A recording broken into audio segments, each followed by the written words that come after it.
श्री श्री 108 श्री सद्गुरु जी महाराज जी के चरणों में कोटि कोटि प्रणाम व आप सभी को मेरा सप्रेम प्रणाम।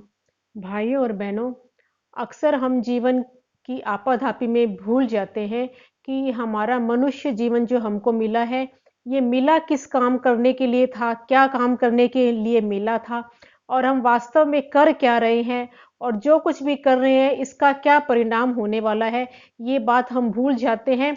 और सुबह होती है, शाम होती है, ज़िंदगी यूँ ही तमाम होती है। सुबह उठते हैं, सारे जो घर के काम-काज में जो भी हमारा डेली रूटीन का काम, उस काम में लग जाते हैं। रात होती है और सो जाते हैं। हम अपने कर्मों का आकलन ही नहीं करते हैं, विचार ही नहीं करते हैं कि जो हम कुछ कर रहे हैं, इसका परिणाम आखिर में क्या होने वाला है। इस प्रसंग में एक कहानी हम सुनते हैं। एक राजा था। राजा अपने राजकार्य भी करता था और राजकार्य के साथ उसका जीवन पूरी तरह से भोग विलास में भी लिप्त था। तो वो राजा अक्सर होते थे, वो राजकाज तो करते थे लेकिन उसका मेन काम का जो होल्ड रहता था वो मंत्री के हाथ में होता था। राजा जो भी काम करते थे अपनी मंत्री की सलाह मशवरा से किया करते थे। एक राजा था, उसका मंत्री जो था वो बहुत ही वफादार और बहुत ही होशियार था। अक्सर राजा जब उनको युद्ध कोई काम नहीं होता था तो वे कुछ न कुछ ऐसी बातें किया करते थे, मंत्री से कुछ न कुछ कौतूहलवश कुछ भी काम करवा लिया करते थे। तो एक बार राजा के न जाने क्या मन में आई, उसने अपने मंत्री को बुलाया और पूछा, मुझे 3 लोगों से मिलाओ। जो कहा, एक अब का, एक तब का और एक ना अब का ना तब का। राजा के मन में जना न जाने क्या बात थी, क्या लेकर क्या सोचकर उसने ये प्रश्न अपने मंत्री से किया। लेकिन मंत्री जो था वो बहुत ही वफादार था, होशियार था। उसने सोचा कि राजा हमारा नित्य भोग विलास में लिप्त रहता है, इसको कुछ ज्ञान करवाया जाए। तो कहा, ठीक है महाराज, मैं आपको ऐसे लोगों से मिलवाऊंगा और मुझे 2 दिन का समय दीजिए। तो राजा ने कहा, बस 2 दिन का? तो कहा, तुम 2 दिन लो, 4 दिन लो, लेकिन मुझे मिलवाओ। तो कहा, ठीक है। तो मंत्री बड़ा होशियार था, वो राजा को जवाब ढूंढने के लिए अपने महल से निकल पड़ा और जाकर उसने राज से बाहर निकल के एक निर्जन सा स्थान था, थोड़ा गांव सा था, और वहां पर एक साधु कुटिया बनाकर रहता था। साधु था तो बड़ा जवान था, यौवन था, लेकिन अपनी यौवन को छिपाकर भस्म लगाकर वो तपस्या में रहता था और राजकाज से, सब सुख से दूर एक कुटिया बनाकर रहता था। तो मंत्री ने देखा और उसके जाकर उसको प्रणाम किया और सारी बात बताई कि मैं राजा के सवाल का जवाब खोजने निकला हूं, और कहा कि आप मुझे मेरे साथ चलना क्या स्वीकार करेंगे? तो उस साधु ने स्वीकार कर लिया और मंत्री उसको लेकर राजा के पास महल में पहुंच गया। और राजा ने कहा, क्या क्या भाई सवाल का जवाब तैयार है? तो मंत्री ने कहा, हाँ बिल्कुल महाराज, तैयार है। तो कहा, महाराज, आपके 2 सवालों का जवाब तो आपके महल में ही मौजूद है और तीसरे सवाल का जवाब देने के लिए मैं इन महात्मा को ले आया। तो कहा, बताओ क्या है जवाब? तो महाराज, पहले आपने पूछा अब का, तो महाराज अब का तो आप ही हो। आप जो हो, आज के समय में संसार में जितने सुख भोग ऐश्वर्य, जो सुख और साधन होते हैं, जितने ऐश्वर्य होते हैं, वो आज के समय में आप सब भोग रहे हो। तो आज का जीवन आपका बड़ा ही खुशहाल है। तो महाराज, आप आज के हो, आप अब के हो, क्योंकि आज आप सुखी हो, सारे साधन अब आप भोग रहे हो। लेकिन जब ये शरीर, जब ये छूटेगा, जब ये जीवन आपका छूट जाएगा, उसके बाद की तैयारी आपकी कुछ भी नहीं है कि ये जब शरीर छूट जाएगा तो आगे इसको सदगति होगी या अवगति होगी, इसको स्वर्ग मिलेगा कि नरक मिलेगा, कि मोक्ष की प्राप्ति होगी, कि या कि ये 84 लाख योनियों में सड़ेगा। तो उसके बाद की आपकी कोई तैयारी नहीं है, तब की आपकी कोई तैयारी नहीं है। तो महाराज, आप तो हो अब के। और फिर कहा, महाराज, ये जो महात्मा है ये अब के तो नहीं, ये है तब के। यानी कि आज देखने में तो ऐसा लगता है कि इनका जीवन बड़ा नीरस है, कोई उनको सुख साधन नहीं, कोई कुछ सुख ऐश्वर्य ये आज के भोग नहीं रहे हैं संसार के। लेकिन महाराज, इनकी तब की पूरी तैयारी है, यानी कि जब ये शरीर छूटेगा तब इनको मोक्ष की प्राप्ति होगी। इनकी ऐसी पूरी ये कमाई कर रहे हैं, पुण्य की कमाई है, तप की कमाई है, शुभ कर्म की, भजन की कमाई ये आज कर रहे हैं, जिससे कि अब का नहीं लेकिन तब की इनका जीवन बन जाएगा, इनका आत्मा को मुक्ति मिलेगी, तब के लिए ये सारी तैयारी इनकी है। तो महाराज ये तब के हैं। देखने में तो ऐसा आता है कि ये अब के नहीं है, लेकिन हमको हमको देखकर ऐसा लगता है कि ये इनका जीवन बड़ा नीरस है, कोई सुख नहीं है, लेकिन इनको इसका कोई बात का एहसास नहीं है, क्योंकि इनकी अगले की आगे की पूरी तैयारी है। ये अपने आप में बड़े संतुष्ट है, इनको ये कोई अपने जीवन में कमी महसूस नहीं करते हैं। तो महाराज ये तब के हैं। और आपने तीसरा पूछा कि ना अब के और तब के, तो महाराज ये उसके दरबार में जो नृत्य अंगनाएं थी उनको दिखाए कि महाराज ये ना अब की ना तब की, यानी कि ये आज भी कोई सिर्फ दूसरों को खुश करने में इनका जीवन बीता जा रहा है, ना इनको आज जीवन में कोई मान सम्मान है, ना कोई खुशी है। तो महाराज ये तो आज भी कोई सुख नहीं भोग रही है, और जब ये शरीर छूटेगा उसके लिए भी इनकी कोई तैयारी नहीं है, कोई इनकी कोई कमाई नहीं है। तो महाराज इनका जीवन तो ना अब का और ना तब का। तो ये कहानी समझाकर, ये कहानी बताकर मंत्री जो राजा को ज्ञान देना चाहते थे कि महाराज आप देख लो कि आपका जीवन, आप जो कर्म कर रहे हो, ये कर्म आपको कहां लेकर जाने वाले हैं। तो उसका इरादा तो मंत्री का ये था, लेकिन इस कहानी से हमको ये समझना है कि हम कौन सी कैटेगरी में आते हैं, अब की, तब की, या ना अब की ना तब की। किस कैटेगरी में हम आते हैं, लेकिन हमको किस कैटेगरी में होना चाहिए और उसके लिए हमको क्या करना चाहिए, ये हमको समझ में आ गया।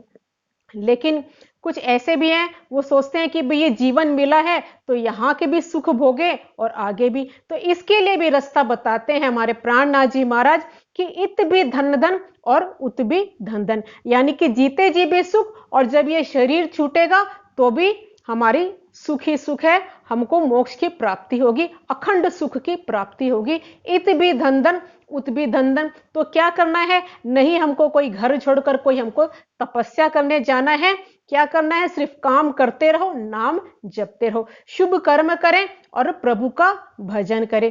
प्रभु का भजन करते हुए, अपने सारे परिवार में रहते हुए, घर बार में रहते हुए, अपने सारे काम करते हुए, अपनी गृहस्थी निभाते हुए भी सिर्फ हमको निष्काम भाव से कर्म करना है और प्रभु का भजन करना है। तो इत भी धन धन और उत भी धन धन। लेकिन हमने अगर आगे के लिए तैयारी नहीं की तो हमको बड़ा पछतावा होगा। जब ये शरीर, जब ये आत्मा, जब इस शरीर से जब छूटती है, जब ये शरीर छूटता है, उस समय हमको अपनी गलती का एहसास होगा, लेकिन उस समय हमको अपनी गलती सुधारने का कोई मौका नहीं मिलेगा। तो समय रहते ही हम क्यों न चेत जाए। जब हमको सदगुरु मिल गए हैं, सदगुरु का ज्ञान मिल गया है, गुरु मंत्र जब हमको मिल गया है, तो शुभ कर्म करते हुए प्रभु का भजन करें, नहीं तो हमको ये पछताना पड़ेगा जब ये शरीर छूटेगा। तो इसीलिए ये भजन बनाया गया है। जिस वक्त जीव से लगी बिछुड़ने काया, उस वक्त भूल मिट गई रे होश में आया। जब ये शरीर से, जब ये प्राण छूटेंगे, उस वक्त हमको होश आएगा कि हमने सारा जीवन तो यूं ही किस कर्मों में बिता दिया, लेकिन अब आगे हम क्या कर सकते हैं, अपना कैसे हम अपनी आत्मा का कल्याण कर सकते हैं।